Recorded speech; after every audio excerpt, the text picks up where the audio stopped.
Hey,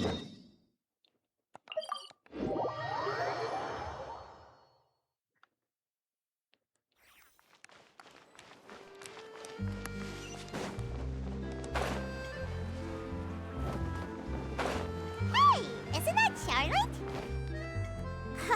We're always running into her. What's she doing this time? Oh, looks like street interviews. Paimon has a funny feeling that we might be in for an interesting time if we go check it out. Shall we?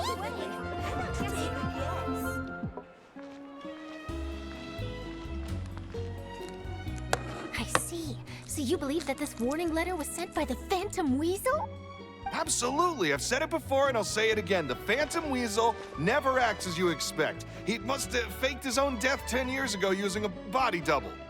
Now that he's back, I'm sure the guards who worked on his case back in the day are in for a headache, but however this turns out in the end, the one thing it won't be is boring. Couldn't agree more. As a journalist, I'm gonna get a lot of mileage out of this one. Thank you, sir, for your time. Now, whom should I interview next? Huh? Hey! What a coincidence! Fancy meeting you here. Perfect timing. So, the Phantom Weasel's latest warning letter. What are your thoughts? Yeah, this is the first time we're hearing of this one. Could you clue us in? Huh? Oh, sorry. Yes, this case is from a decade ago. I guess you wouldn't know about it. Well, not to worry. You're in good hands because I'm a professional. The story goes like this. 10 or so years ago, a phantom thief became active in the court of Fontaine. Known only as the Weasel, nobody knew his true identity, and the authorities never managed to catch him. Wow, cool! He sounds like one of those mysterious night burglars that you read about in novels. Precisely. Well, except the part where they actually have a good reputation. Our Weasel targeted whatever people held dear, and no one was safe from his predations. He would just as soon steal a necklace from a rich merchant's safe as he would a toy doll given to a commoner child for their birthday. I know, the phantom thieves you read about in novels rob the rich to pay the poor, but this guy did not discriminate. Unsurprisingly, this didn't work wonders for his public reputation. Every man and his dog wanted to see him behind bars. Yeesh. So, did they catch him? Not exactly. There's a good chance that the Weasel would still be at large to this day if it hadn't been for an accident 10 years ago. A magician named Caesar fell to his death in a botched high-altitude escape performance. When the police went through his personal effects, they found a hoard of stolen loot and gadgets used for criminal activities. And that was how the Phantom Weasel's identity was revealed to all. Sure enough, thefts in Fontaine went down after Caesar's death. But today, 10 years on, the notorious thief has once again issued one of his warning letters and pasted it on the gate of the Opera Epiclese for all to see. I had to squeeze through the crowd this morning to get a photo as soon as I heard. Here, it's this one. So, this is the warning letter, huh? Let's see what he wrote. 3 days from now, when evening falls, I shall take from you that which you hold most dear at the Opera House, just as you did to me 10 years ago. This is, without a doubt, a clear declaration of criminal intent. After years of laying low, the Phantom Weasel is back with a vengeance. What once seemed like an open and shut case has been blown wide open again. But why has he reemerged now? And what does he want? I sense an epic scoop, and I'm going for it. Uh-oh. If this thief will steal anything that other people value, does that mean even we might be targeted? Really? Oh, let him try. In fact, Paimon's gonna eat all her snacks right now. Let's see what he can do about that. Okay, the people have spoken. It's clear that the public are very concerned about the Phantom Weasel's reappearance. Let's see, I've got a photo of the letter, my interview notes. Yep, that should be enough to form the skeleton of my article. It does feel like something is missing, though. Something exclusive. Who should I interview next? I need someone with a more concrete connection to the weasel. Is that who I think it is? Lyney!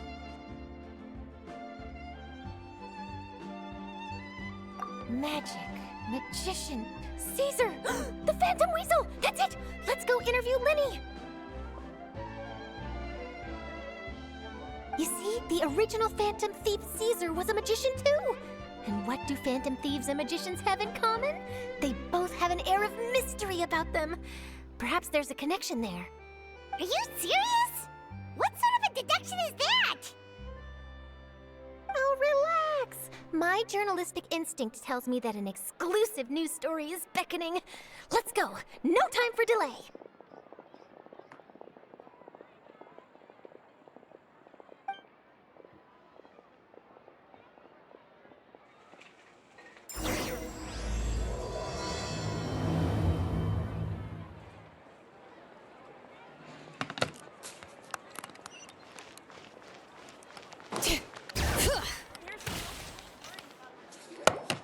Wow, Mr. Magician! How did you know which card I picked? Oh, it's simple. Come closer and I'll let you in on my secret. Magicians have a special skill called telepathy, which means we can read other people's minds. Really? Then, what am I thinking now? Well, first you need to relax, because I can see that you're clenching your fist in your mind, as if to say, no, I mustn't let him guess it. Aww. And now you're getting a little flustered. You're trying to find a way to empty your mind, to think of nothing at all. But the more you try to hide a secret, the easier it'll come out. You snuck out from home today, didn't you? You told your family a little lie so you could come out and play. Now, that's not a good habit. You can tell? Oh boy, you really can read my mind. Of course. Oh, and that's the end of my performance. You should really be heading home. Remember to apologize to your family, all right? They must be worried about you. All right, got it. Bye, Mr. Magician.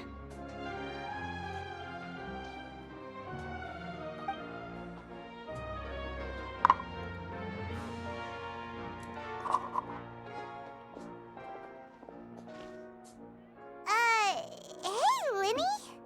Why, hello. We meet again. Are you looking for me? What's the situation? Well, why don't you guess, Mr. Telepathic? Oh, please. You didn't believe that spiel, did you? The power of telepathy is quite beyond me. I'm sure that child would beg to differ. Seemed like you were right on the money. That was nothing more than a little trickery. I made an educated guess based on his micro-expressions. That, plus the fact that he was the only kid here without his parents, and he looked as guilty as sin. He made it easy for me. You guys, on the other hand, let me guess. Don't tell me you're here for the Phantom Weasel, are you? Wow, got it in one! Is this more of your trickery at work? Wait, really? No trickery this time. It was pure luck. His warning letter's been the talk of the town, so I figured that maybe you were asking around about that. Bingo! I plan on writing a column reporting on the latest news about the Phantom Weasel. So, Lyney, what are your thoughts on this infamous thief's reappearance? To be honest, it makes me angry. Angry? Why? You read his letter, right? The Phantom Weasel claims he's planning something in 3 nights' time at the Opera House.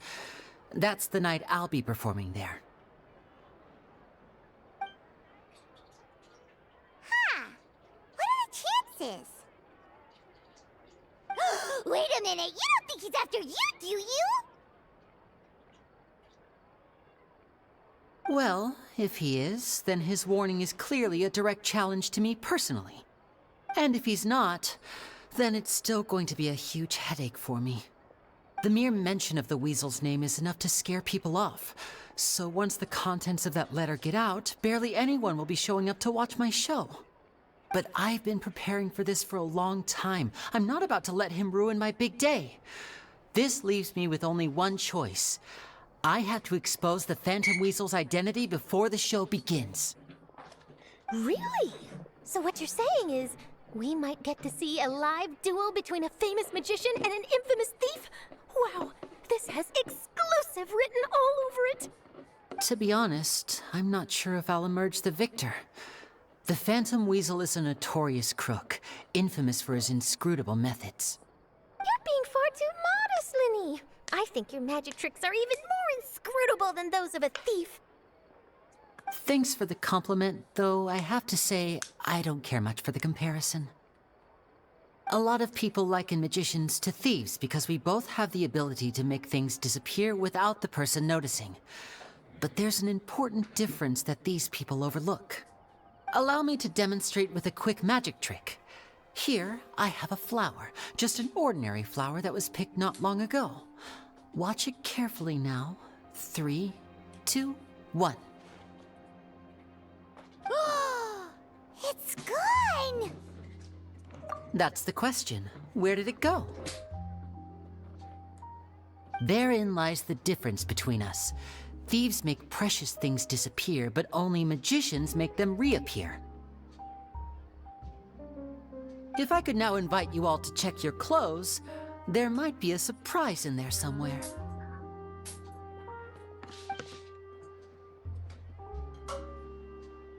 A surprise? Let me see! You have a good session?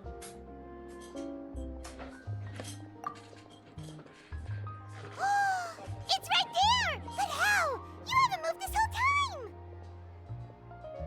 What an outstanding trick! Sorry, Lyney, it seems that my previous praise was woefully inadequate. Clearly, magic is the superior art form to theft. Don't worry, I didn't take offense. I just wanted to take the opportunity to perhaps change some of the preconceived notions you might have about magicians. Since Caesar's death, a lot of people associate magicians with criminality. It can be quite frustrating. I can imagine. Coming back to your trick just now, might I presume that you are well versed in floral symbolism? For example, magicians often use rainbow roses in their flower-related performances to represent passion and romantic encounters. But you used a Lumidu spell, which, if I'm not mistaken, allude to separations. I'm curious to know if there was any deeper meaning behind this choice? Impressive knowledge. It's no wonder you're such a successful journalist. But I'm afraid I don't know the first thing about floral symbolism. I'm just in the habit of using Lumidu spells in my magic. It sounds like something I should look into, though. I'll buy myself a copy of Fontaine's Floral Language Facts when I have some time. But it'll have to wait until this Phantom Weasel business is behind us. Well noted. In that case, this brings us to the end of our interview. I, for one, am looking forward to the final showdown between you and the thief. Please feel free to get in touch to update me on any further developments. Otherwise, I will of course see you at your show in 3 days' time, but let's hope the Phantom Weasel is caught by then. If there's nothing else, I'll be off. You've given me lots to work with here, and I've got no time to lose if I want to write that exclusive piece. I'll see you all later. But she said it's important to have the show like all my projects. So, Lyney, are you gonna tell us how you did that flower trick now? Besides that, I'm afraid that's my little secret. Aww. Well, magicians are entitled to their secrets. But Paimon's really itching to know how it's done. right now they're not looking for any. You feel it too, right? So itchy. Easy, so she told me maybe. Not so itchy then, huh? Well, since you're so concerned, how would you like to serve as my temporary magician's assistants and help me investigate? Magician's assistants? Oh, that sounds fun! Assistants are technically magicians too! Also, it'll bring us one step closer to figuring out how that darn trick is done. Shall we go for it? Excellent. Thank you for putting your trust in moi. The first thing we need to look into is who Caesar really was. If he truly was the Phantom Weasel, that means that the Weasel is dead, and whoever wrote this warning letter is just a copycat criminal. But if he wasn't the Weasel, Because it's not stable. well, that'll make things more interesting. It would mean that the Weasel lives, and he's been laying low all this time in some corner of Fontaine. And if we're investigating Caesar, his fiancée Gemma is a good place to start. Word is that she visits the cemetery often, so I asked Lynette to wait for her there. We should make a move. Let's go and rendezvous with Lynette. And now it's like with us right being so low. Yeah. And that's yeah. And like there's barely Bring it!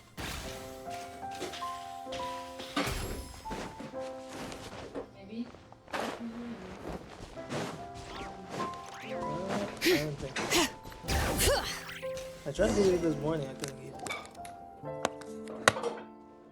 That's why I made the burger. You took your time. Well, Sorry, burger, I bumped sausage into the and Traveler bread and stuff. Charlotte en route, and we ended up chatting for a while. It's been a while, Lynette. We're working as Lyney's temporary assistants in the investigation of the Phantom Weasel. Thank you. It's good to have you helping. So, what's the situation? Have you seen Gemma? Nope. I've been here a while, and she still hasn't shown up. How bizarre. Maybe it was bad intel. Well, we won't get anywhere by standing around waiting. Traveler, Paimon, let's go ask I around. was even thinking about freaking your situation today, and the only person I could have helped, or that said that he could, was Zay, but it was all a lie. Excuse me, good sir. Do you by any chance know a Gemma? Gemma? You mean Caesar's fiance? Sure I do. What's this about? I'm just trying to get a hold of her because I need her help with something. I heard she comes here a lot. Yeah, she does. Poor thing. It's no secret why either. She's heartsick. Ever since Caesar passed away, she's been coming here once every week to clean his grave.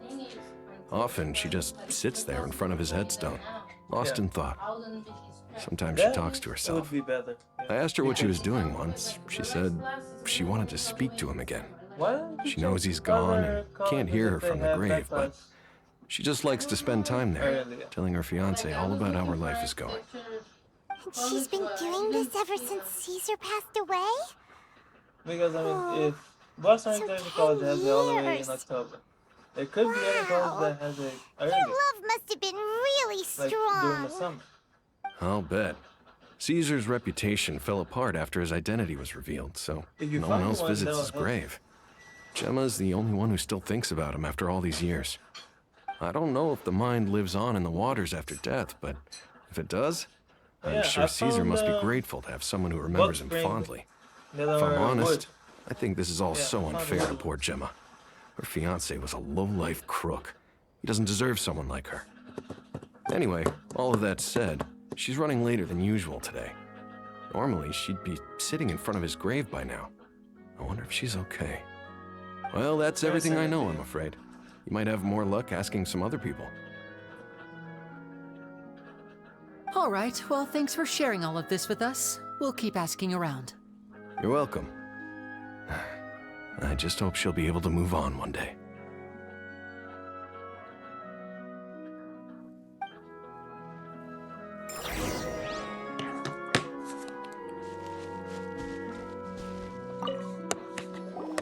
Did you hear the news? They're saying the Phantom Weasel's back. You're kidding.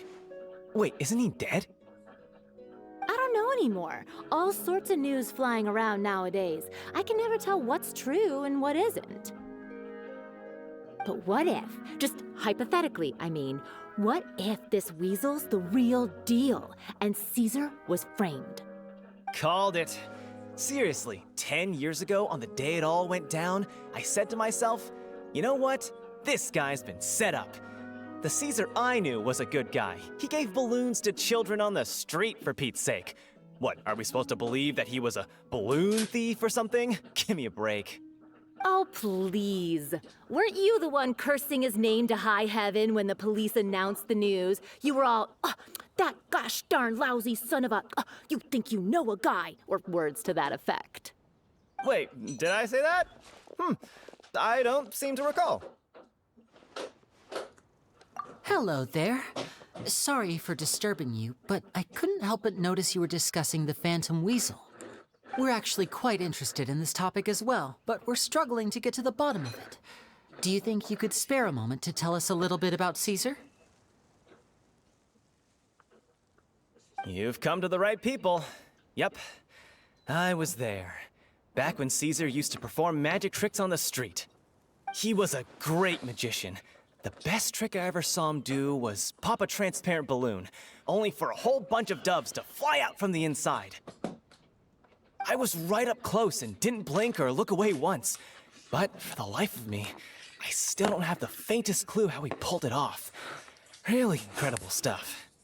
I saw him perform too. He always used to bring some gifts along for the kids who came to watch his show, and he'd hand them out after he was done. Sometimes, he even got the kids to write their wishes down, and then he'd make the items on the wish list appear in his next show. Huh. He doesn't sound like such a bad guy. But after he died, there were also rumors that he used the wish list to find out what was precious to people, with the intent to steal it later. As I'm sure you know, the Phantom Weasel would steal just about anything from anyone. Whatever the case, now that the Weasel is back, Caesar's become a hot topic once more. I bet Gemma must be pleased. If Caesar's name gets cleared, maybe it'll finally give her some solace after all this time. No, speak of the devil. That's her over there. If you've got any more questions about Caesar, she's definitely the one to ask. Can you tell what this is?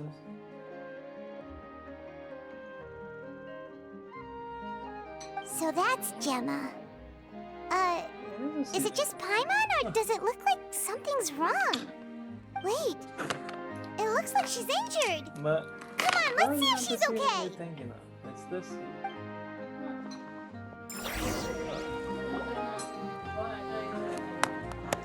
Well, the lights comes from one window all the way. Hi there. You're Gemma, right? You're architecture. You know those things. Who's asking? JK. Don't be afraid, we mean no harm. That's my next painting. It looks like you're injured. How bad is it? Thanks for your Painting concern, like in a small but you didn't answer my question. board. Who are you? And what do you want with me? My name is Lyney, and this is my sister Lynette. My name's Paimon, and this here's the Traveler. We're investigating the Phantom Weasel. The Weasel posted a warning letter this morning. If he still lives, that means that Caesar was falsely accused. You knew Caesar better than anyone else. So if you're willing, we'd love to hear what you think about all this. I promise you can trust us. We won't hurt you. In fact, we'll do all we can to keep you safe. I never believed that he was the Weasel. Huh. I suspected as much. Okay, so going back 10 years, do you remember anything strange in the weeks leading up to the accident? Did Caesar have a falling out with anyone, for instance? No, not that I know of. Got it. All right, sorry for disturbing you. If you don't have any more questions, please leave. I want to be alone with him. Trust this, trust this, trust this.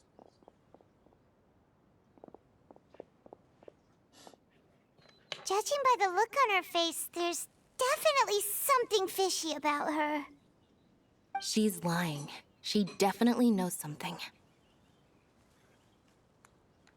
That's fair. we're just a bunch of strangers who showed up and started questioning her about things that happened a whole decade ago. It makes sense that she'd be wary around us. In any case, I doubt we'll get any further here, so let's call it a day. Meet me outside Hotel de Boer tomorrow, and then we'll start the next step of our plan.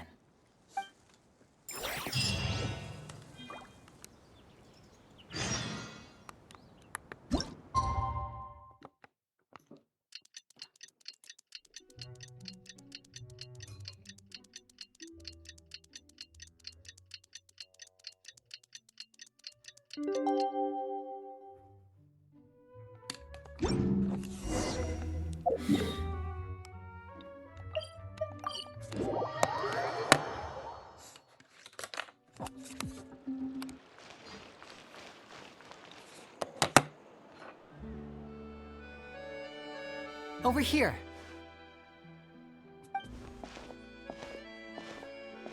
Lynette's not joining us today? I've had her follow Gemma and see if we can make any inroads with her. They should be at a cafe right now. Still, I don't think that Gemma's likely to open up to us. So, we need a contingency plan. Today, we'll be looking into a guy named Lorenzo, Caesar's former pupil and assistant. When Caesar passed away, all the stolen goods discovered in his home were confiscated and returned to their rightful owners. But Lorenzo was the only one privy to all his magic secrets, and he inherited his craft. Before long, Lorenzo was the next big magician in town, his fame surpassing even that of his master, and it made him very wealthy. He's since left the magic scene, though, and these days, he's a wealthy businessman with his fingers in a lot of different pies. I had to pull a lot of strings, but I managed to get him to agree to a couple of drinks with me. Be warned, though, I hear he's got a hair-triggered temper. We'd best be careful.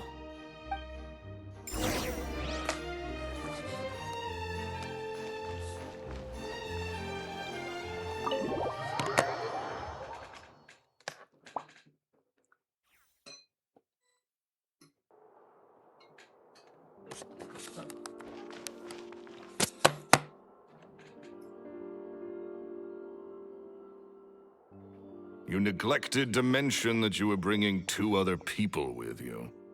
My apologies. These 2 are my assistants. When they heard that I was meeting with the former magic maestro himself, they begged and pleaded with me to bring them along. And if it's no trouble, a couple of autographs would really make their day. Oh, forget the pleasantries, just sit.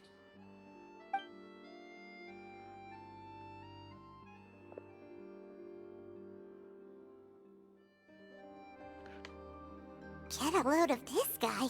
Forget the pleasantries, he says, but he looks pretty happy about Lyney stroking his ego. I only agreed to meet since we're both magicians. Do me a favor and cut to the chase. I have more important things to do than drinking. Much obliged, sir. As it happens, the matter I want to address is also related to magic. Yesterday morning, a warning letter from the Phantom Weasel appeared on the entrance to the Opera House. He claims to be planning something for the same evening that I'm scheduled to do a magic show there. As such, I believe that I may well be his target. I have to get to the bottom of this to ensure that my show can go ahead as planned. Naturally, any investigation into the Weasel starts with a few questions about Caesar, who... What is there to investigate? Caesar was the Weasel and he's been dead for 10 years. So what if some sick creep thought it'd be funny to write a warning letter? It changes nothing. Are you trying to tell me you actually bought it? Please, sir, no need to get so worked up. I do concede that a copycat is but one possibility.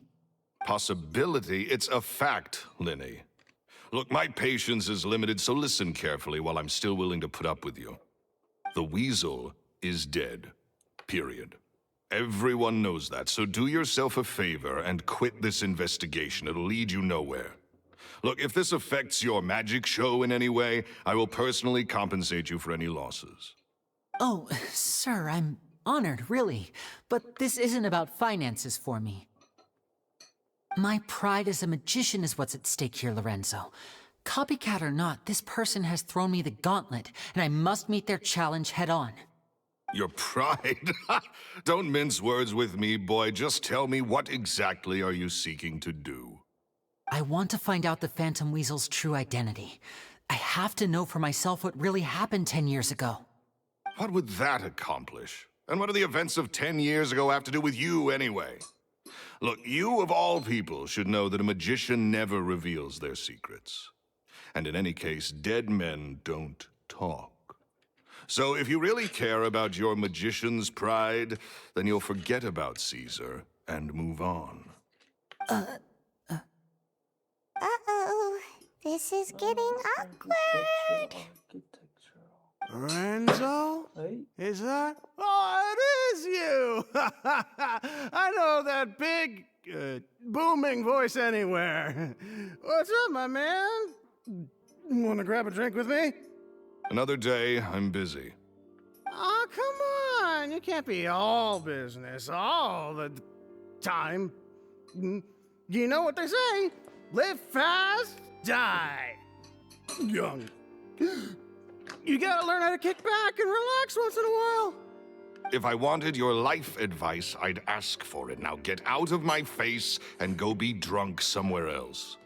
Sorry, my good sir. I don't believe I've had the pleasure.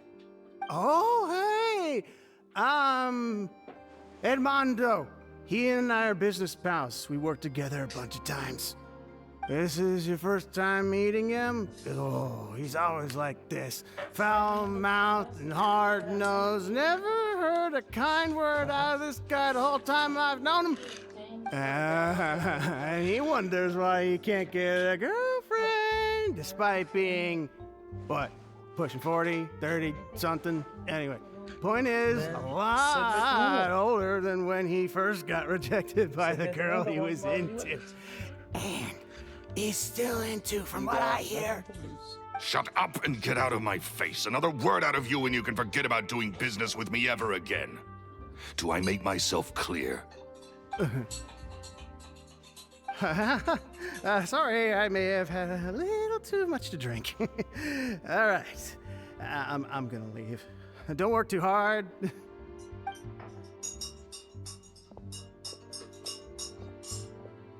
I think it's high time I made a move as well. If you really want to investigate this, Lyney, be my guest. But if nothing good comes of it, don't say I didn't warn you.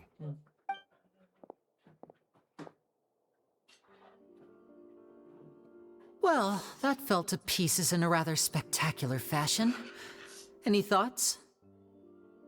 Totally. And what was all that about compensating you for your losses? Why would someone you just met make an offer like that? He's gotta be hiding something. And not like Gemma. She was a little suspicious, but this guy's definitely covering something up. I think so too. We need to look into Lorenzo more closely. That guy Edmondo seems to know a thing or two about him. He only just left. Let's see if we can catch up with him.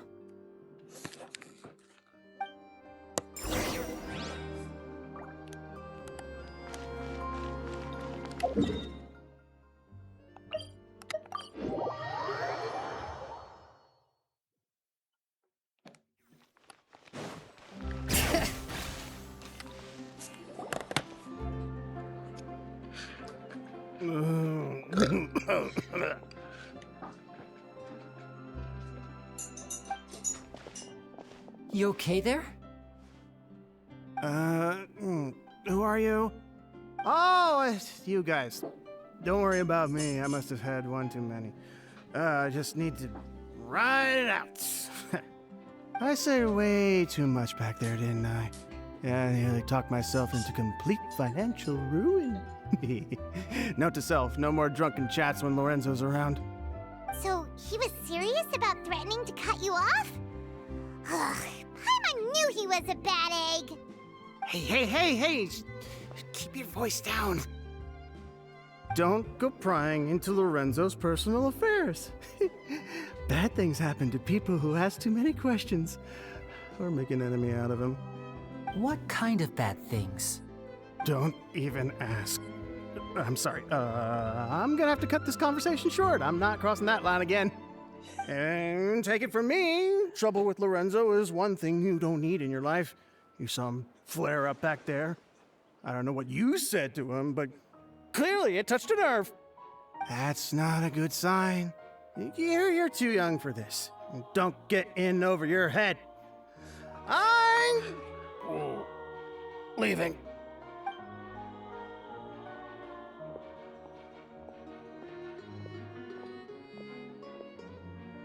And there he goes. What do we do now, Lyney? Shh.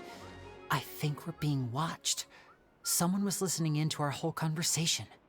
Don't say anything and don't look back. Any altercation in the city will attract the guards. We'd better take this elsewhere.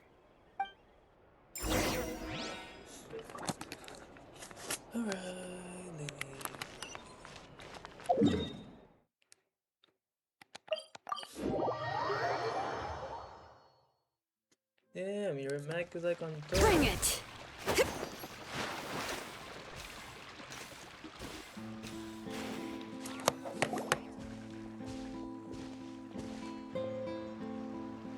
You followed us a long way. Why don't you come out and introduce yourselves? So you're Lyney. And where's your sister? Ain't she with you today? Save us the trouble and go fetch her for us. Let's not drag this out. Paimon doesn't like the tone of your voice, mister! Who sent you, huh? Save your questions, missy. You ain't gonna need answers where you're going. Capiche? Looks like we can't avoid this fight. Now, I'm not the strongest fighter, so I hope you're ready to back me up.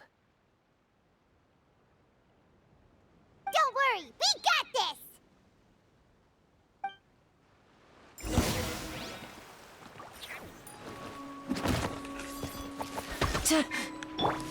Cleanup sequence initiated. Surge. Curses. They're tougher than we thought. Vision wielders are always trouble. Intimidation ain't gonna work like it did on the lady. Come on, let's scram! Hey, wise guys! We ain't through with you yet! Oh, they got away! Did you catch what they said just before they left? Something about intimidating someone else. Sounds like they just wanted to rough us up as a scare tactic, and they've already done it to someone else, but who? You're right. She was injured when we saw her yesterday, and she acted like she had something to hide. Maybe she was too scared to tell us the truth because those guys had threatened her. Well, if that's the case, she should be more willing to open up to us once she learns that those thugs won't be bothering her anymore. Let's head back to the cafe and see if we can get any information from her.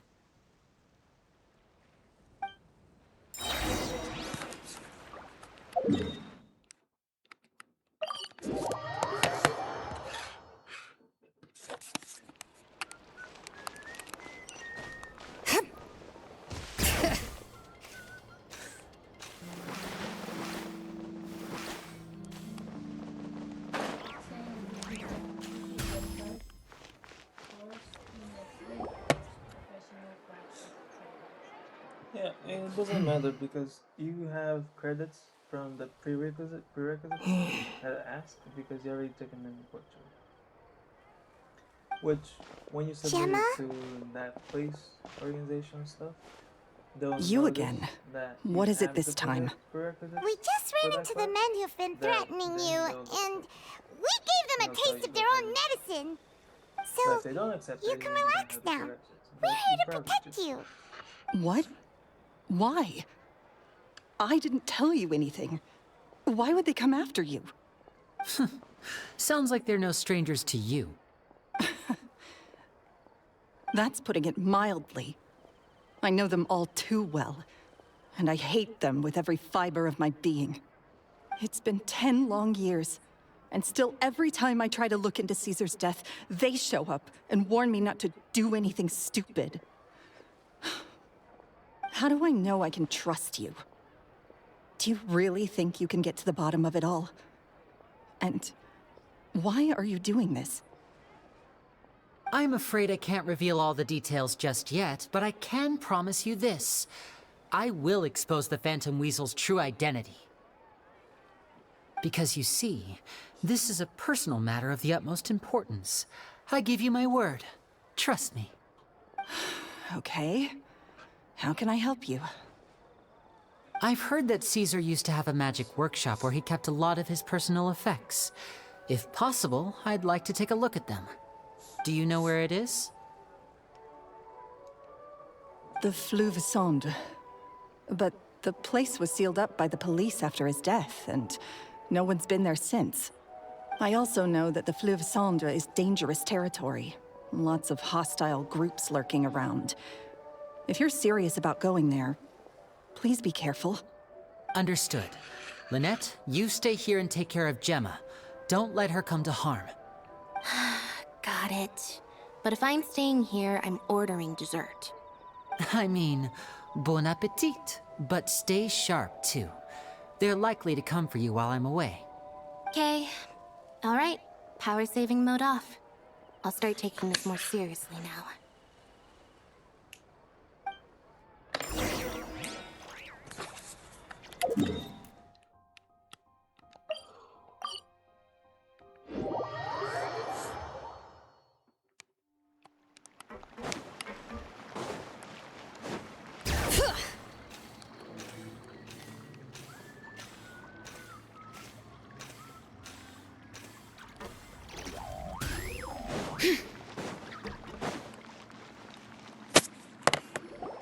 If Gemma gave us the right location, then the workshop should be right nearby.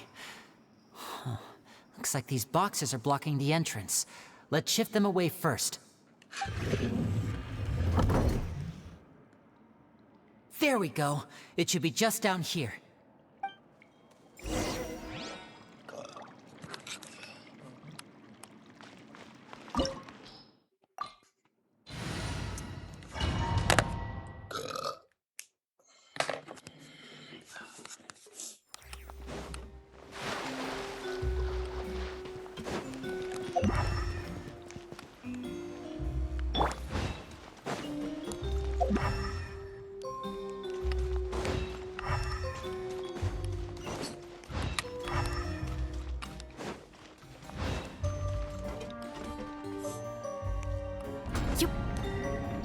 So this was Caesar's workshop.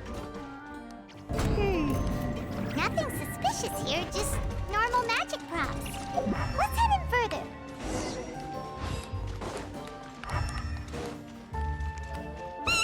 What was that? Oh, is this one of Caesar's gadgets? Guess we must have triggered some sort of device.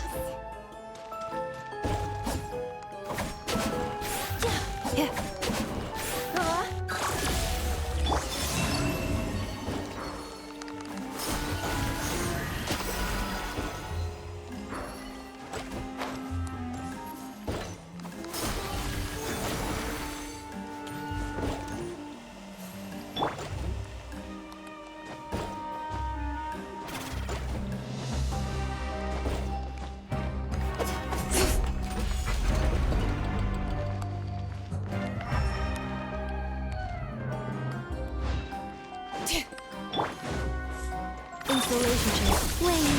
Fling it.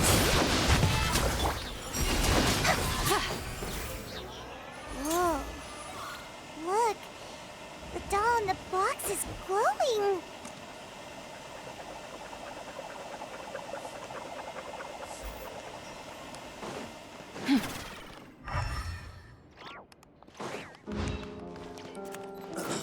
Cleanup sequence initiated. Search. There's something written on the card on this doll. Let's take a closer look.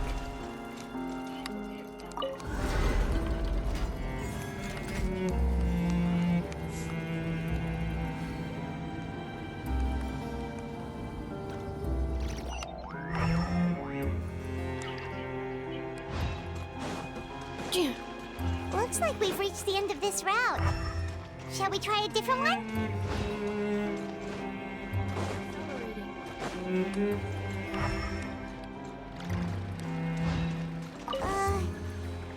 magic boxes are moving. What do we do? One of them looks different from the rest. Let's investigate.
That's weird.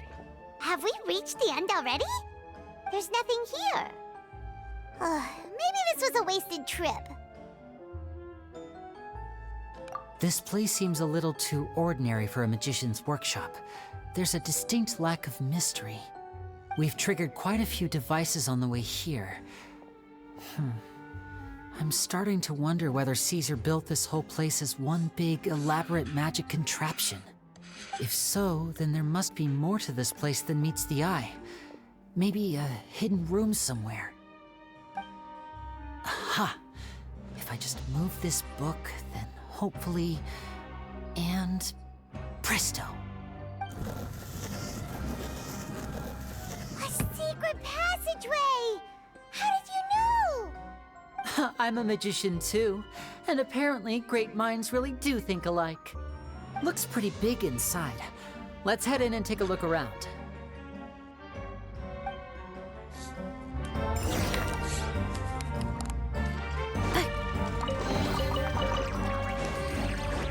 Easy to do. Installation. Be cleansed.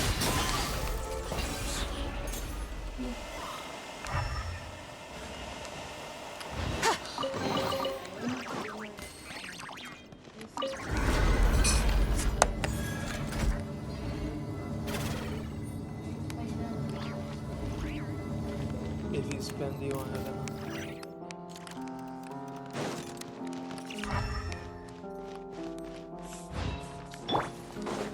Cleanup sequence.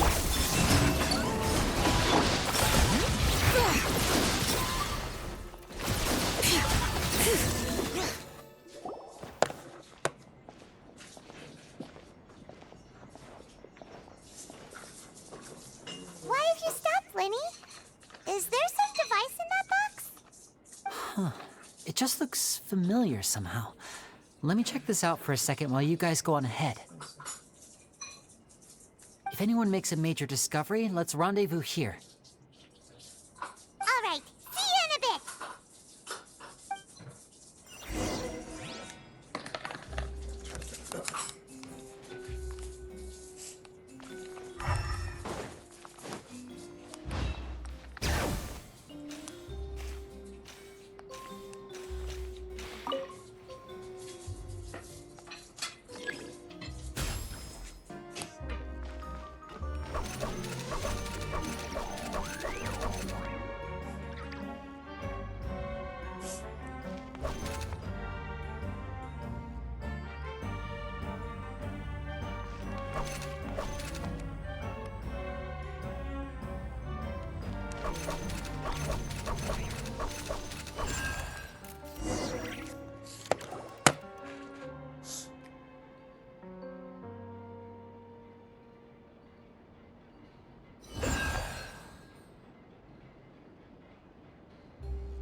Wow!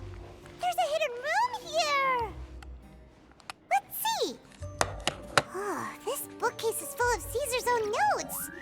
He wrote a lot about the principles of magic. Whew. Much too advanced for Paimon. Hey, look! Is that Caesar's diary on the table?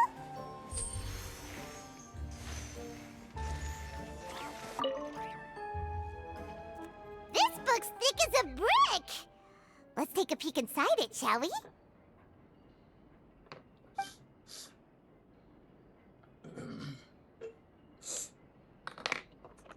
At one of my shows a few days ago, a child asked me how I pulled candy out of my hat.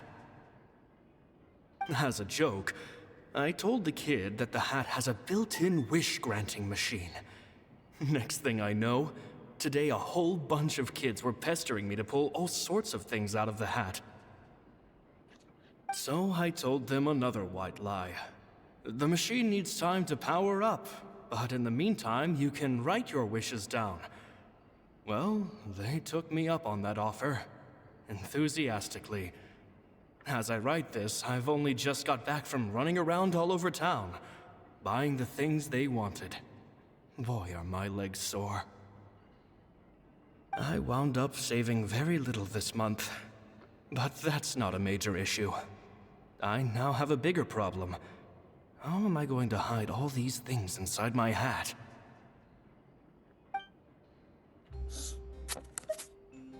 Two children came to talk to me after today's show. I don't know why they were out on their own. They looked much too young to be unsupervised. I do hope they got home safely. Anyway, they said that they wanted me to teach them how to do magic. It's not uncommon for children to ask this, of course, but I've never seen any of them as serious about it as these two. I told them that learning magic is very hard work, but that didn't faze them at all. It's like they already knew. They seemed so committed. I couldn't turn them down.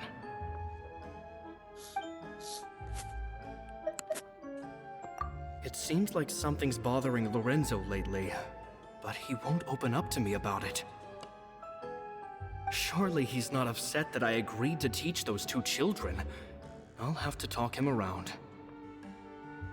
I have a good feeling about those kids. They're naturally talented, and it seems like they're not new to the world of magic.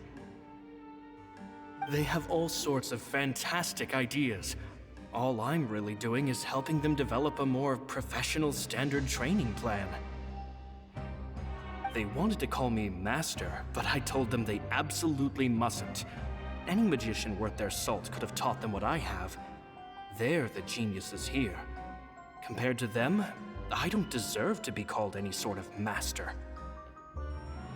With time, I have no doubt that they could become far greater magicians than I. My only concern is why they're so mature for their age. I fear they've had to grow up too fast. I don't dare to imagine what they must have been through. Gemma thinks so too. She doesn't like being around them. Says that their eyes are too piercing. They don't bother me, but then again, I've never been the sharpest tool in the shed.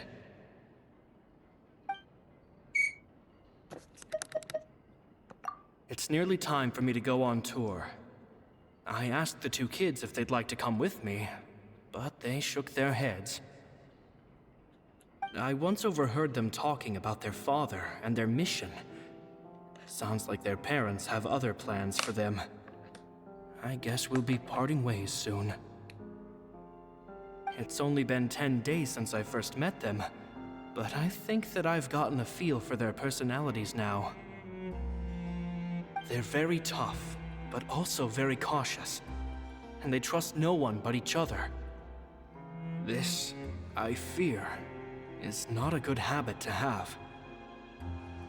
They hide things from me too. For example, when I asked them where they live and why they wanted to learn magic, they lied. That's the thing about children. Whenever they're trying to cover something up, it always shows somehow. I can sense that their lives have been hard, possibly even dangerous too. They're not like other children. It's a shame that I can't do more to help them. After thinking things over, I decided to tell them a bit about how I see the world. It's full of lies and falsehoods, and that is why we must find our own truth. P.S. I hope they won't find my nagging annoying. Children are so opinionated nowadays. Will it do them more harm than good for someone they've only known 10 days to lecture them like that? P.P.S. Maybe I'm overthinking this. Children aren't interested in grand philosophies. It probably just went in one ear and out the other. I bet they've already forgotten every word I said. Oh, Caesar, Caesar.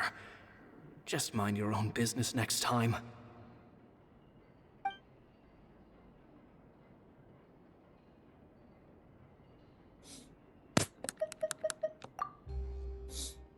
Two magic geniuses with a father and a mission, huh?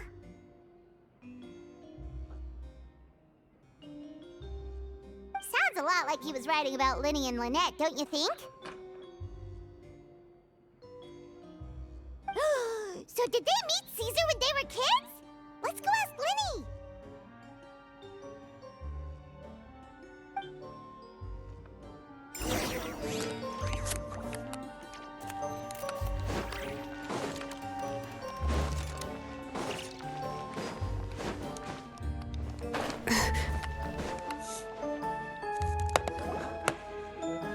Lyney? Shh, hold that thought. As I expected, there's a lot of fishy things going on in this place. Fishy? Uh-oh, what have you found? All in good time. Before we go over our new leads, I want to tell you how a high-altitude escape is performed. First, the magician slots themselves into a magic box in full view of the audience. The box is then suspended high in the air, and a short while later, the base automatically opens. At this point, a dummy will fall out of the box, but it looks real enough to grab the audience's attention, and they start wailing and screaming. Meanwhile, the real magician, who has by now blended into the crowd, waits for a good moment to make their appearance and put on a hysterical performance. Oh no! Is that me? Did I just fall to my death? Very vivid description. Paimon can really picture it. And then what? The audience's gaze then turns to the magician, and by the time they realize what's happened, the dummy has vanished, as if everything that just happened was some sort of shared illusion. Of course, that's just how I think the process should work, theoretically speaking. The inventor of this trick never performed it successfully. When the box opened, Caesar was the one who fell out, and not the dummy. He fell right to the ground from the highest point of the opera house. No one could hope to survive that fall, not without a vision at least. And no one else has ever attempted this trick since. My understanding of how it works is just based on what I could gather from his notes and the relevant gadgets here in his workshop. So Caesar's famous high-altitude escape has never been done, huh? Paimon was about to say how cool it would have been to see it in person, but if it's that dangerous, it's probably for the best that no one else tries to do it. Wait a second. So if a dummy's supposed to drop out of the box, then where does the real magician go? How does he get out? Glad you asked. That brings us to the secret of said box. This box right here is the one that Caesar constructed himself to use in the performance, and it's not as simple as it looks. Inside, there's a device that only the magician himself would know about. Once the magician's inside and the box is lifted up into the air, the audience's view of the box is fixed at a certain angle. From where they're standing, they have a clear view of the front, sides, and bottom, but the back and the top are now no longer visible. At this point, the magician presses a button inside the box, opening a secret door out of view. He then escapes through this trap door onto the opera house roof, waits for the dummy to fall and distract the audience, and quietly returns to ground level. That's way simpler than Paimon imagined. Even Paimon could probably do it. Well, there's a little more to it than that, of course. The hardest part of this trick is controlling the audience's mood and reactions. That takes an exceptional degree of showmanship. There's the falling dummy, the miraculous reappearance, the pompous performing. Maybe the magician would even have themselves tied up before it begins to strengthen the impression that there's no escape. Many days and nights of careful research and painstaking practice would have gone into this, all culminating in a performance just a few minutes long, but one that still manages to transform the shock and grief of a tragic accident to the joy and laughter of a mesmerizing magic trick. Caesar was a highly accomplished magician, but unfortunately, even he didn't manage to pull it off. So, how did it go so wrong? You said you found some fishy stuff here. Have you figured out what really happened? I can make a pretty good guess. I looked into the case files. The magic box Caesar was using at the time of his death had the secret button I mentioned positioned on the right-hand side. And sure enough, he always used his right hand as his dominant hand in public. Okay. Nothing suspicious there. But here's the strange thing. Most of the devices in this workshop have the mechanism on the left-hand side, including this box right here, which leads me to believe that Caesar was in fact left-handed. Because a magician can't afford to have their most basic habits stand out too much. People naturally focus their attention on the most important details of the task or situation at hand. But a magician needs to be able to redirect an audience's attention at will, so as to avoid arousing their suspicion. The essence of magic is getting people to believe a lie. If even the truth raises eyebrows, the falsehoods become all the more difficult to mask. And so, Caesar trained himself to use his right hand to align with his audience's expectations. Great magic always requires sacrifices. But in his most stressful and nerve-wracking moments, and when no one was watching, reflex would kick in and he'd use his left hand. That's why he set his gadgets with the mechanism on his left. Exactly. I think that's likely what happened. Caesar would have been under a lot of time pressure during the escape. He'd have had mere seconds to open the hidden compartment, retrieve the dummy, then open the secret door and make a swift escape. But I'm sure he was confident. He would have rehearsed countless times to the point where it was second nature. He'd barely need to think about what he was doing because muscle memory would guide him through. So he opened the compartment, took out the dummy, checked everything was in order, and then went to leave. With his left hand, he reached for the button, and suddenly, his heart skipped a beat. It wasn't there. Much like when you reach for your keys but find your pocket empty, his mind needed a moment to process what was going on. Instinctively, his left hand would keep feeling around for the missing button, maybe for another second or two, until the bottom of the box gave way. With the stakes being as high as they were, just a 2-second delay cost him everything. The authorities would find nothing suspicious and conclude that his death was due to his own error. When in reality, someone switched the boxes, and they did it to murder him. But how would they be able to make the switch without being noticed? That would be difficult to pull off, no? It would have to have been someone who knew that he was left-handed, and who could move his props around without arousing suspicion. Someone who was always by his side. Isn't that right, Lorenzo? You just couldn't let sleeping dogs lie, could you?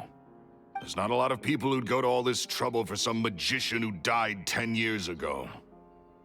I didn't want to have to do this, you know. Silencing you the hard way just creates more problems for me to deal with. But I gave you your chance.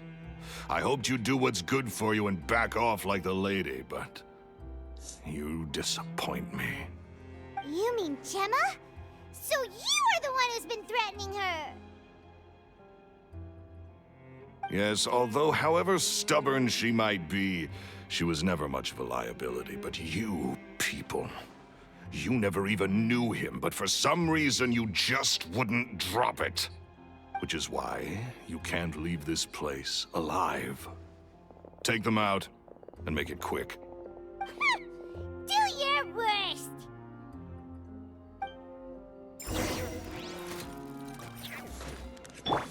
Defensive mode engaged. Annihilation mode. Surge.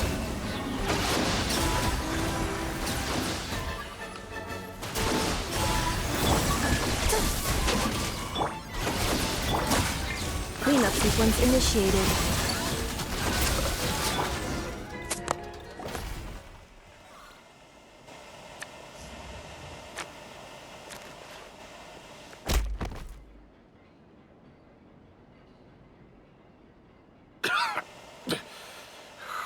You kids are tougher than you look. Had enough yet, Lorenzo? Your cronies can't help you now. I think it's high time you started talking, and what I'd really like to know is, why did you murder Caesar? If I had a mora for every time you said that man's name. Of course you idolized Caesar, everyone else did. But I was the real genius magician. Me! He was just an amateur who did cheap tricks for gullible children. I was the one who made magic into the fine art it is today. The aristocrats doffed their hats to me! So it was jealousy. Jealousy. Hatred, more like. I hated Caesar. All he cared about was his magic. He lived and breathed it. He poured everything into his street performances and his stupid tours like it was just a hobby to him, never bothering to think about Mora. What sort of fool devotes their life to the art of deception and never has a Mora to show for it? But the people loved him, didn't they? Oh, how they looked up to him. No one gave me a second look. All I ever heard was, "Oh, your master's amazing, isn't he?" Amazing. Yeah, so amazing that he was completely broke. Every other apprentice was living it up at their master's expense, but no, not me. I put in all the work, mastered all the skills, and it brought me nothing more than the life I already had. He forbade me from using magic to trick people out of their Mora. There was nothing he hated more than that. And with his reputation in Fontaine, it was too risky for me to go it alone. As long as he was alive, if I dabbled in my own brand of money-making magic, he would expose me, and it would destroy me. I had to kill him. There was no other way. He had to go. And this was your only motive? It was reason enough. What other motive would I need? Well, I was under the impression that there might have been other factors at play. For instance, maybe you were in love with Gemma, but she was engaged to Caesar. In love with Gemma? Don't be ridiculous. Guess I was wrong about that then. Next question. Are you the Phantom Weasel? I am. Caesar was so strict with me. He insisted that his way was the right way, that the sole purpose of magic was to bring joy to the world. I never bought into any of that. I was more interested in the practical value of magic. Sure enough, it helped me fill my pockets with all kinds of valuable treasures. Oh, yeah! Charlotte told us that the weasel would steal whatever people valued, no matter how much it was worth. That's just how it looked from the outside. What would any thief want with second-rate loot? I've only ever targeted high-value items. I stole cheap things as a way of practicing my craft. It was other people's overactive imaginations that conjured up the preposterous image they then dubbed the Phantom Weasel. So, that's the story, huh? Well, I hope you're ready to tell it all over again during your trial. What choice do I have? You're a pack of wolves, and you've got me between your jaws. You've seen what's here, and my last-ditch effort to stop it getting out has failed. What else can I do? So be it. I've enjoyed power and wealth for the last 10 years, the likes of which Caesar could never give me. I wouldn't choose for things to end this way, but I regret nothing. Very well. In that case, I'll contact the guards. Traveler, Paimon, keep an eye on Lorenzo for me. I'll meet you just outside the workshop when I'm back.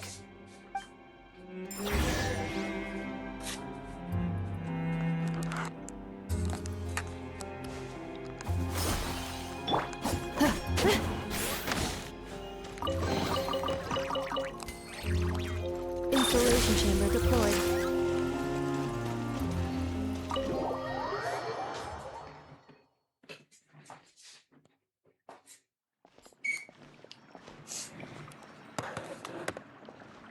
Lyney has told me the whole story. Lorenzo, do you confess to the murder of Caesar and to framing him for the Phantom Weasel's crimes? Look who's finally developed a conscience. What kind of disciple murders their own master? I hope it was worth it, because there'll be hell to pay.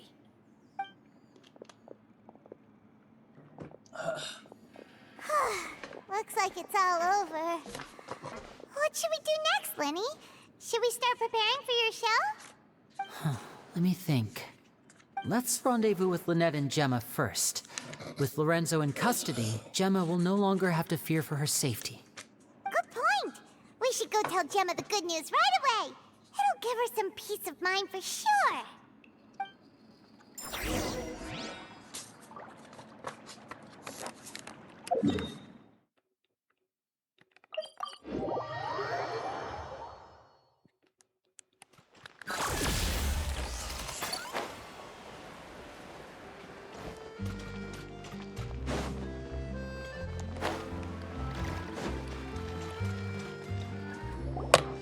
Ah, you're back. You were so quick. I've only just finished my third dessert. Your third? Lynette, come on, we've talked about this. Everything in moderation. You're not gonna have any room left for dinner now. It's fine. I'll shift to exercise mode and jog off the excess sugar. That's besides the point. Well, it's done now, but try to eat a more balanced diet in the future. Point taken. Did everything go okay? Of course! Lorenzo was no match for us. The guards are taking him into custody as we speak. Gosh, that's amazing. I'm sorry, I still didn't know if I could trust you, but now it seems I can. I had my suspicions about Lorenzo, but It's okay, we understand. He did threaten you. Paimon would find it hard to trust strangers in your position too. But you don't need to be scared anymore. Everything's gonna be okay. Sorry. Sorry. My emotions are all over the place right now.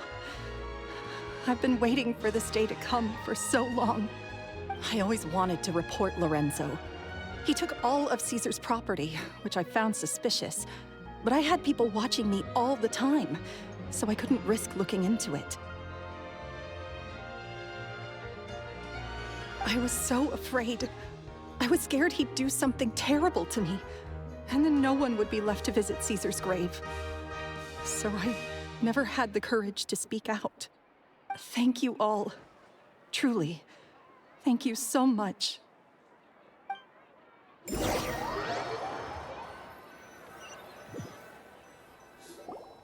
Thank you all for clearing Caesar's name. I never would have guessed that Lorenzo was the real Phantom Weasel. He never showed any signs that there were problems between him and Caesar in public. From the outside, it looked like they got along great. And to think that lowlife's been living life to the fullest all this time, while Caesar's name was getting dragged through the mud. It's a travesty. At least his soul can finally rest in peace now, thanks to your efforts.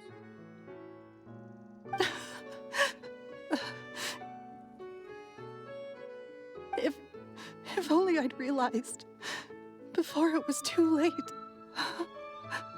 Don't blame yourself, Gemma. This isn't your fault. Yeah, you still have the rest of your life to live. Caesar wouldn't want to see you spending it feeling guilty. Cheer up, Gemma. My brother's doing a magic show at the Opera House tomorrow evening. Would you like to come along? It might raise your spirits. This show will be a special one. We're holding it in Caesar's honor. In Caesar's honor? Really? Oh, thank you. I'll be there. Great. We'll see you tomorrow evening. Traveler, Paimon, don't be late. Don't worry, we'll be there. No way are we gonna miss out on a free magic show. Wait, Paimon feels like we're forgetting something. Oh yeah, Caesar's diary! We never found out if the two kids Caesar taught magic to were Lyney and Lynette or not. Lyney changed the topic back in the workshop, so we didn't get a chance to bring it up. Oh well, guess we'll just have to ask Lyney tomorrow evening.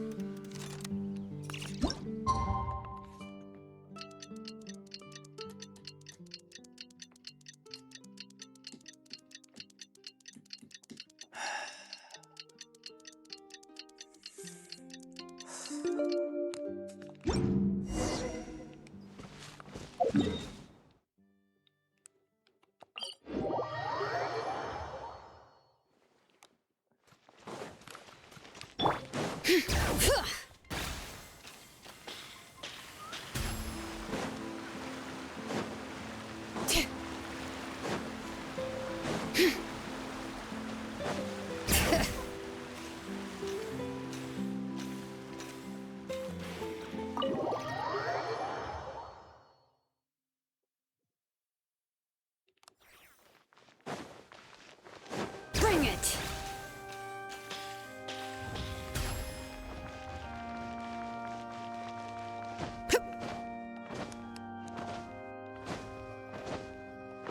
Yep.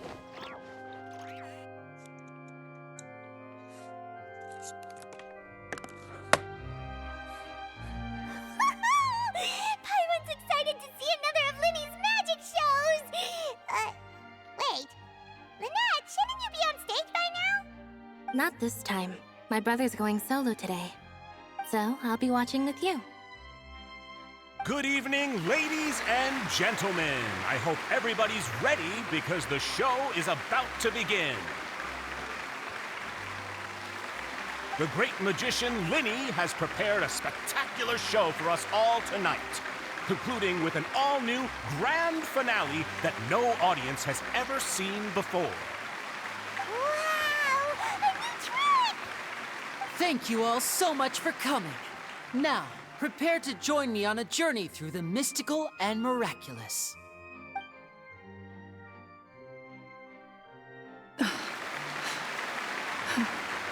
Exciting stuff, isn't it? Yes, it's just... It reminds me of him. No wonder. Caesar was a famous magician too. So, how did you two first meet, Gemma? Well, I was out on the street once, and I saw him performing for little children. Children love magic because they're willing to believe in things that can't be rationally explained. Caesar had this amazing way of bringing them into a dreamlike world. And somehow, I felt drawn to him too. So I went up and asked him to do a trick for me. Aw, that sounds so romantic. What trick did he do? It was with a flower. He took it in his hand, snapped his fingers, and it magically appeared on my head. I was so happy that day. No one had ever given me a flower before that. Oh, that's so cute! Actually, now that you mention it, Lyney's done that one before. Is that right? Then I suppose he's a romantic at heart, just like Caesar. So let's treasure the time we have with him. After all, you never know when the people dearest to you might be gone. That's right. It's all over now. Paimon doesn't really know how to comfort you, but at the very least, no one's gonna be intimidating you from now on. You can breathe easy at last, right? Right. Yes, you can breathe easy now, Phantom Weasel. See? Even Lynette says... Wait, what? The Phantom Weasel? Lorenzo escaped? Where is he? What do you mean, Phantom Weasel? As Lyney once said, a performer's job is to commit fully to their role and put on a flawless performance for their audience. But once the bag of tricks is empty and the curtain falls, it's time to end the show. The spotlight is no place for someone with no more cards up their sleeve. It's been 10 years, Gemma. Aren't you tired of the grieving widow act? I think it's time to put an end to it. What are you talking about? Paimon doesn't like this riddle. Traveler, Paimon doesn't like where this is going. Come on, say something! Ladies and gentlemen, I hope you're all enjoying the performance so far. There will now be a brief intermission, after which Lyney will perform the most electrifying act of tonight's show, the one we've all been waiting for. The final performance will take place outside of the Opera House, so please make your way outside in a calm and orderly fashion. The Phantom Weasel never did like public places, did they? Don't worry, this place will be quiet soon.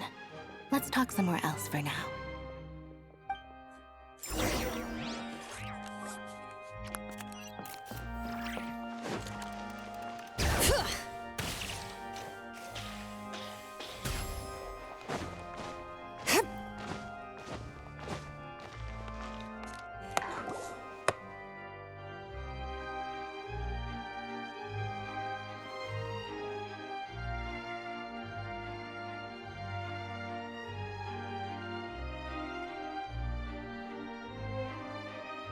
Dear me, this is awkward, isn't it? And unfortunately, I'm all out of gadgets, so I'm afraid I can't do any tricks to liven up the mood. This is a big mistake for a magician to make, but thankfully, I do have a backup plan. Now, who wants to hear a story? Lyney, don't we have more important things to address right now? Lynette accused Gemma of being the real Phantom Weasel a moment ago. Oh, what the heck's going on? All in good time. Magicians are good at guessing what people are thinking. I know the questions you want to ask. And as it happens, the story I'm about to tell might answer a few of them. Really? Well then, let's hear it! Paimon's dying of curiosity here! Let's go back to the very beginning. A decade ago, when the Phantom Weasel was terrorizing the court of Fontaine. She never missed a target, never left a trace, and no treasure was safe from her thieving hands. But as her infamy grew, so did the readiness of the police, and her opportunities to act became ever fewer. Every day, she ran the risk of being exposed for who she was. Of course, she could not simply take this lying down, and before long, she found her ticket to freedom. she would create a scapegoat, a false weasel to close the chapter on her behalf. After weighing her options, she set her sights on a renowned magician, Caesar. After all, magic and theft shared enough similarities for people to buy the story when the truth came out. So then what? Being the master deceiver she was, the weasel easily earned Caesar's trust. Now, all that remained was to frame him for her countless crimes. But as she was considering how to make her move, she noticed Caesar's aggrieved pupil, and a new thought entered her mind. Maybe I don't need to get my hands dirty after all. At her encouragement, Lorenzo tampered with Caesar's magic box, causing him to fall to his death. Afterwards, Lorenzo seized his master's property, and the weasel set about tarnishing Caesar's reputation. Two co-conspirators committed the perfect crime.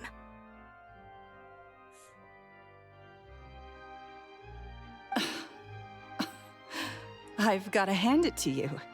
You're both exceptional storytellers. It's enough to make even me wonder whether there was really another mastermind behind all this, pulling the strings. But I just have one question. You seem to think that I am the villain in this tale. What's brought this on, Lyney? Is it something that Lorenzo said? Don't worry, Lorenzo said nothing at all. But I never believed that he was the weasel, and in fact, my investigation only made me more certain of that. He was too forthcoming with his confession, as if there was something else he was trying to hide. How disappointing. So you'd sooner trust Lorenzo than me, even without a shred of evidence? A magician is an expert at playing the audience to get the result they want. And I have no doubt that you, Gemma, are equally talented in this regard. With a little help from Lorenzo, you put on a very convincing performance. The lovesick fiancé, whose devotion to her betrothed is unshakable, even under threats of violence. Caesar was maligned and hated by all for 10 years, but you? Everyone sympathized with your plight. Who would suspect for 1 second that the lovely young lady always seen weeping in front of Caesar's grave was actually the mastermind behind his demise? No, not that poor lady. Perish the thought. Wait, so you mean the whole intimidation thing was just a hoax? Gemma and Lorenzo were both in on it? But why would Lorenzo agree to that? And why didn't he sell her out even at the end instead of admitting to being the weasel himself? Yes, why indeed? Maybe Gemma herself could enlighten us on that question. Well, Lyney, if you're so confident in your version of events, then I think the answer should be obvious. Having killed Caesar with his own hands, Lorenzo was plagued by overwhelming guilt. Revealing the Phantom Weasel's true identity would serve no purpose. But if the Weasel remained free, then she could take care of Lorenzo's loved ones. An excellent answer, though sadly a little dull. Is that right? Well, don't let me bore you. If you'd care to change the topic to something more interesting, I'd be much obliged. As a matter of fact, there's one thing I'd really like to understand. Why would the real weasel have targeted things that only have value to other people? Could you shed any light on that? Of course. After all, we're just telling stories here, aren't we? If I had to guess, I would say that the real weasel must have had a terrible childhood. Left to fend for herself after her parents died young. Betrayed, scorned, beaten. She'd scrounge waste paper from garbage bins to draw on, using twigs and dirt for lack of ink and pen. She'd sew ugly rag dolls from whatever scrap material she could get her hands on. This was her only source of happiness in life. But it was all she needed, and she was content. Until the world decided that even this was too good for her. Once again, she was betrayed. And this time, everything was taken from her. She felt like life was a miry pit that dragged her further down the more she struggled to escape. At that tender age, she should have been happy. Instead, she stood in the shadows and watched with envy as all good things in the world passed her by. This was a fate too cruel for anyone to bear. Her pain became a breeding ground for dark thoughts. Thoughts which festered and grew into a twisted solution to her troubles. I detest the happiness of others, in all its forms alike. I will rob them of everything they hold to be good and true, and it will fill the void in my soul. That's some pretty heavy stuff. Now it all makes sense. Does this story satisfy you, Lyney? Yes, it is quite to my tastes. Thank you for helping to clear up my confusion. Huh. That's right. What drove you to write that letter, Gemma? What were you trying to achieve there? Because without that, none of this would have ever come to light. She didn't write the letter. After 10 long years, I'd hoped that the Phantom Weasel would be consigned to the history books by now. But it seems like someone still wasn't ready to let her finally be at peace. Lyney. Or should I call you the Phantom Copycat now? You were the one who posted that letter outside the Opera House. But why?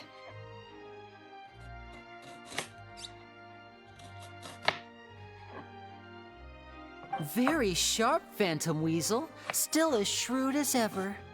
Well, no need for me to be coy about it. Our goal was to clear Caesar's name. The most straightforward way to change the public's impression of Caesar was to force the Weasel to show themselves. That's it? You had no other agenda? Of course we did. We made it quite clear in the letter, I believe. I shall take from you that which you hold most dear, just as you did to me 10 years ago. 10 years ago? You mean Caesar's death? You met him? Wait. Oh, I get it. You were those two obnoxious kids. It's been so long, and you're all grown up now. I didn't recognize you. He taught you magic back then, didn't he? For what, 10 days or something? And you went to all this trouble. Why? Because you feel like you still owe him something? We remember all our debts, however great or small. 10 years ago, Caesar's reputation was torn to shreds, and his legacy was thrown out. 10 years on, and no one cares what the truth is anymore. But we did not forget, and so we came to find you. And? What exactly did you take from me? I'm still standing, as you can see. Lorenzo has admitted to everything. I'm free. Free? Do you really think so? Caesar once told me that even though the world is filled with lies and falsehoods, we must find our own truth.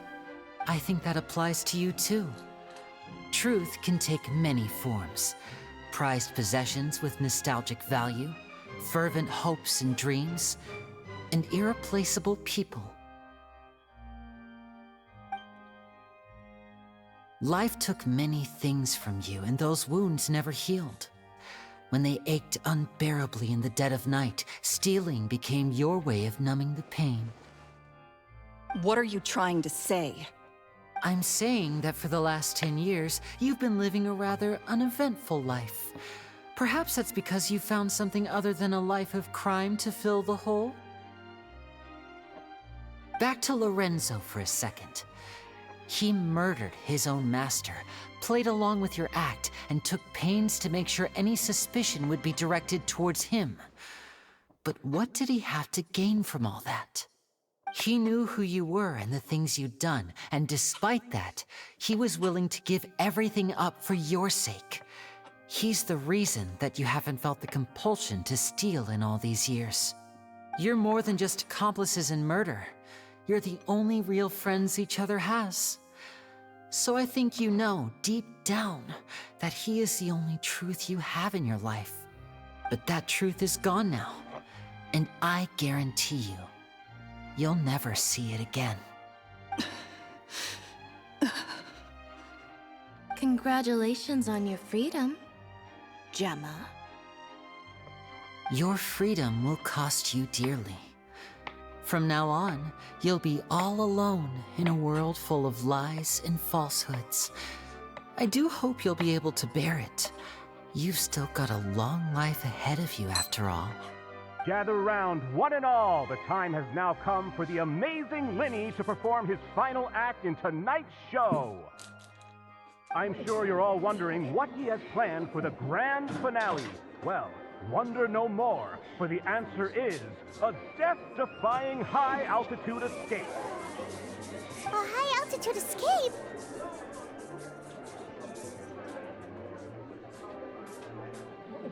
I'm sure you all remember the magician Caesar. This was the very trick that led to his fatal fall, after which he was dubbed the Phantom Weasel. But we have now learned that Caesar was wrongly accused, and that the real Weasel has now confessed to their crime. Guess that's my cue to leave. Whew. I've been practicing this one for ages now, but I'm still a little nervous. Traveler, Paimon, I hope you enjoy the rest of the show. There may be a lot of people watching tonight, but you alone are my true witnesses.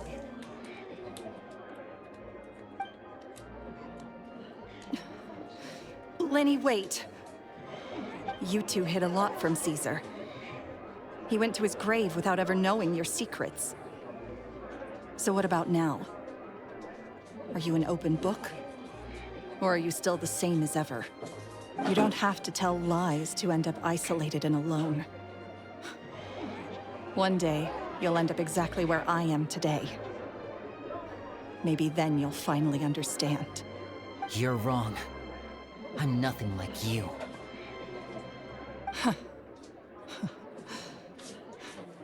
So, what are we, doing now?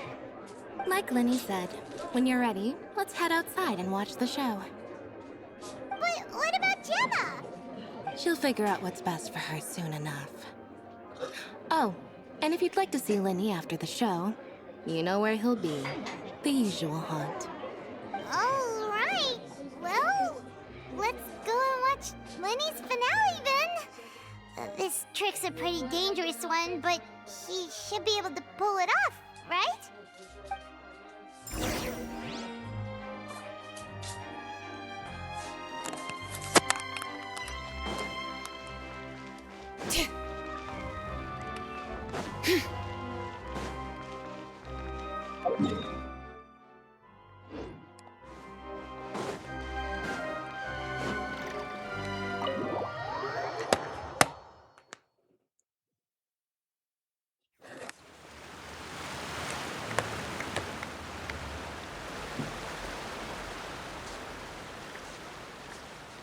What do you want me to do? You want me to send down a message instead?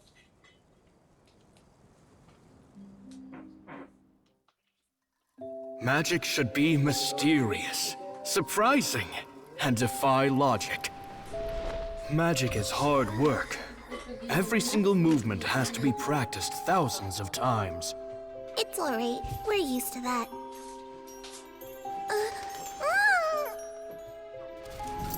We're sorry. You've taught us so much, but we can't tell you the whole truth. It's okay. Do you still remember what I told you? This world is full of lies and falsehoods. I only hope that one day, you can find your own truth. What about you? Have you found your truth? Magic is my truth. I want to perform a magic trick so great that people will always think of me when they talk about it. For a magician, what greater honor could there be? Look! Behold! Lyney is sealed inside the box. Will he manage to escape? 10 10 years ago, Caesar attempted this very trick, and it was at this precise moment that... Lyney! Watch out!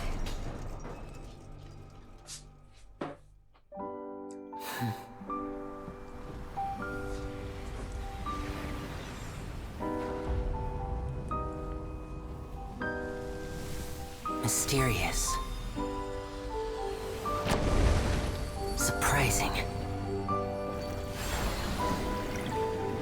And logic-defying. Isn't that right? This honor belongs to you, Caesar.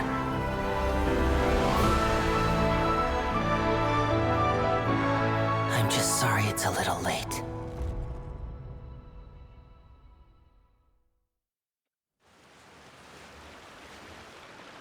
Did you see that? 1 minute he was falling, and the next, he turned into flowers. How could he possibly have done that? How mysterious. I didn't blink once. He just vanished right in front of my eyes. What a heart-stopping magic show! This was really worth the trip. Caesar's name has finally been cleared, and Fontaine's new star magician Lyney has fulfilled a wish on his behalf. Oh, I couldn't ask for a better grand finale. It will make a great headline for the Steambird tomorrow, even if I do say so myself. Whew. Looks like everyone really loved Lyney's grand finale. Paimon doesn't see Lyney anywhere. Where'd he go? Oh, Lynette said he'd be waiting for us at the usual haunt. But, where is that? Oh, you mean the one where Caesar's buried? Yeah, that's probably it. This whole magic show kinda seemed like Lyney's way of saying goodbye to Caesar. So it makes sense that that's where he'd be afterward. Alright, let's go look for him there.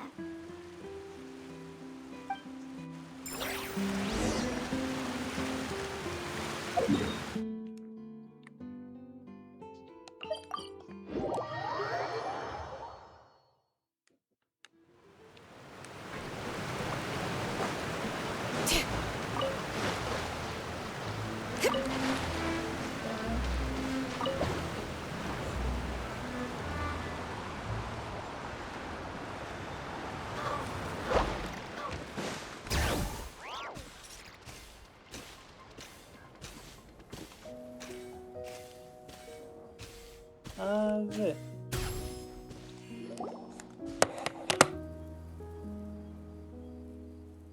Lyney!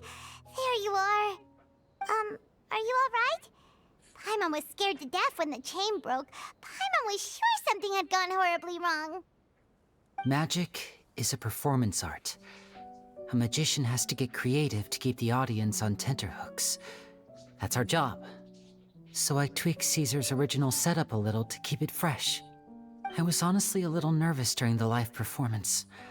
The thought of falling, suddenly feeling weightless, seeing the sky and the ground spinning and spinning. Sometimes, I can't help but wonder what Caesar thought in those final moments. Did he regret taking Gemma and Lorenzo on? Or did he believe that it was his own slip-up right until the end? You know, Paimon's been wanting to ask you about something ever since we were in Caesar's workshop. You learned magic from Caesar once, didn't you? When was that? After I joined the House of the Hearth. To be honest, Lynette and I had an agenda when we approached him. I told you about my past before, remember? As a young boy, I survived by secretly learning magic from street performers. I'd watch their tricks and try to figure out how they were done. But I quickly realized that observation alone could only get me so far. What I saw was the polished final performance, but the rigorous training they put in behind the scenes remained invisible to me. I needed to learn how to improve my sleight of hand, hone my misdirection skills, and make niftier props. We were gifted enough that we'd made some progress by ourselves, but without proper guidance from a professional magician, we quickly plateaued. So that's why you sought Caesar out? Yes, We figured there was no harm in asking, but it took us by surprise that he was so willing to teach us. In all, we only spent 10 short days together, but he was very good to us. By contrast, we hid so many things from him. For instance, when he asked why I wanted to learn magic, I answered, "It's my passion." But in truth, there was already a lot more to the story by then. After being taken in by an aristocrat for our magic talent, then betrayed soon after, this was no longer about me doing what I loved. What amazed me was how the lie escaped my lips even as I was hesitating over whether to tell him the truth. Trust is a beautiful thing. Sadly, I'd forgotten how to trust by then. Lyney. Still worried about the way I feel? You really are a gentle soul, aren't you? But don't worry, I'm used to it now. From the mansions of the elite to the house of the hearth, lies and selfishness have followed me and Lynette everywhere we go. After Caesar went on tour, we became busy with our missions. The next we heard of him was that he'd fallen to his death, and was now declared to be the Phantom Weasel. That night, I remembered his smile. But as I lay there, I didn't know what to say to him. To keep secrets is to put up walls. The longer you keep them up, the less you let people in. Then, one day, you look around and realize your life is like an empty auditorium after a show, full of seats once occupied by all the people who left. But I guess that's the price we have to pay. You only realize how much someone really meant to you when you lose them completely. That's why I was so confident this would hurt Gemma. Because I felt it for myself.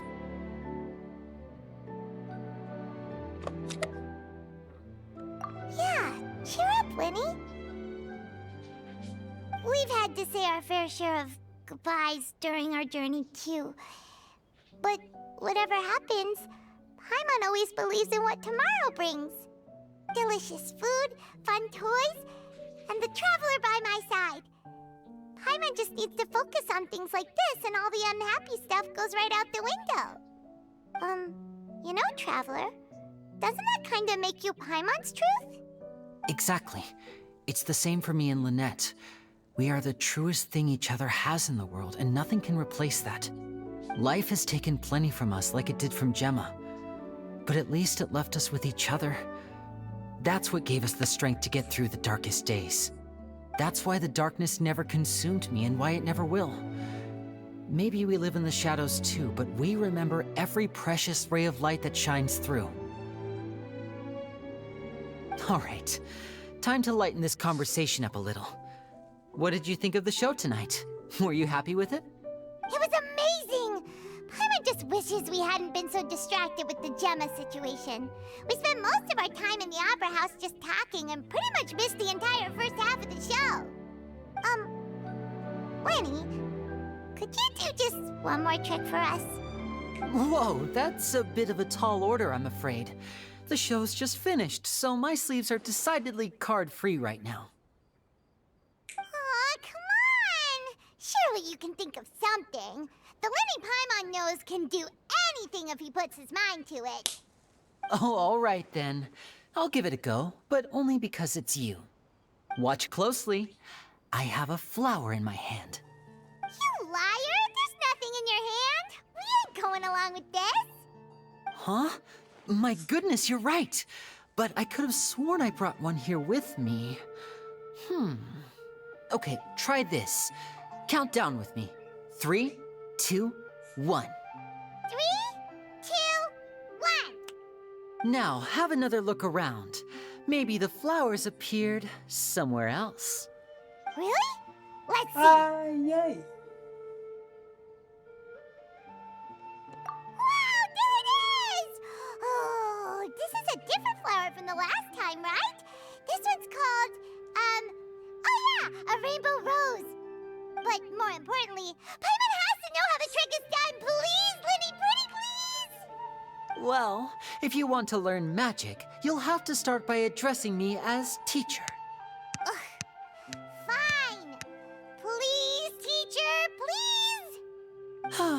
since you asked so nicely, I'll share one little tip with you. Namely, the student of magic cannot solely rely on others being prepared to reveal their secrets. You have to observe, think, and find the answers for yourself.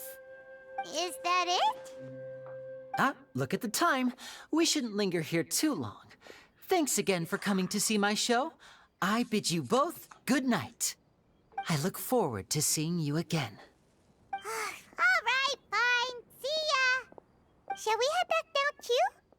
Oh, Paimon can't wait to read The Steambird tomorrow. Paimon bets Lyney and Caesar will be plastered all over it. Let's head to the Steambird's offices tomorrow morning and see what we can find out.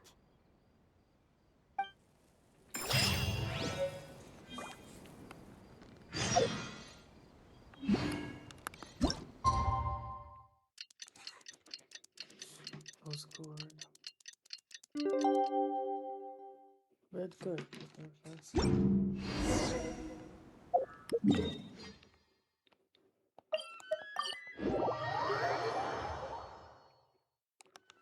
Bring it! I'm very sorry, Charlotte, but my sister and I are quite busy today. I'm afraid we'll have to decline this interview. Oh, please, Lyney, I'll only take a moment of your time, if you would be so kind. Huh? What's happening here? I spent all night writing my piece about the Phantom Weasel, and it was going to go to print this morning. But just as dawn broke, I suddenly received news that Caesar's fiancée, Gemma, had contacted the guards and confessed to having been the real Phantom Weasel all along. That was quick. Hmm? Too late, bro. That was quick, you say? It sounds like I've got some catching up to do. Please, fill me in. Whoops. Aha! My instincts did not lead me astray. You do have something to hide. Gemma turning herself in must have something to do with Lyney's performance last night. Maybe watching my high-altitude escape trick reminded her of a better time with Caesar, and she could no longer ignore the voice of her conscience. Huh. Okay, then. Wait, no, there must be more to it. If that's all it took for her to have a change of heart, how did it take her 10 whole years? Well...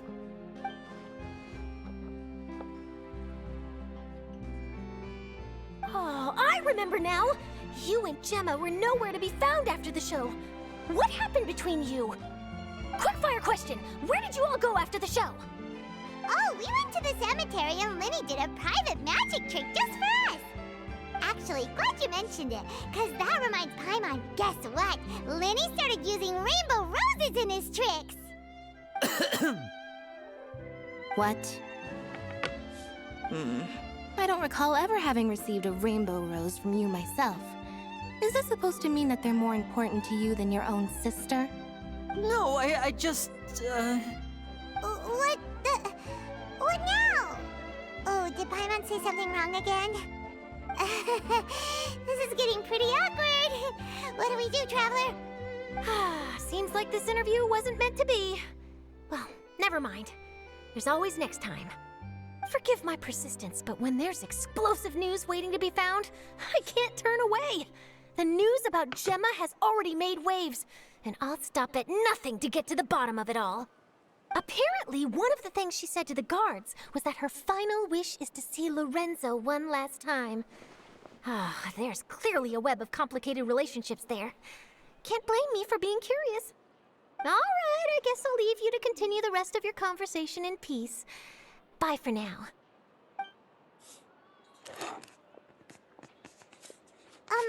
Lynette? Paimon didn't mean to... Don't worry, I wasn't angry. I was just trying to distract her. Oh, really? Oh, thank goodness. You scared Paimon there. Phew. You and me both, Paimon. You and me both. At least it did the job, right? Please, take good care of that rainbow rose. I'd be really upset if you lost it.